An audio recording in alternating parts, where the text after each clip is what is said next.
everyone. I'm Reverend Michelle Kaminsky.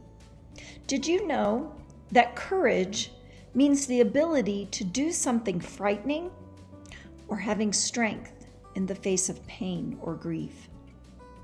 And I think at some level, a lot of us are summoning our courage on a pretty frequent basis these days. So how do we sustain it? How can we stay strong and stand strong when things are so difficult and so different from what we're used to?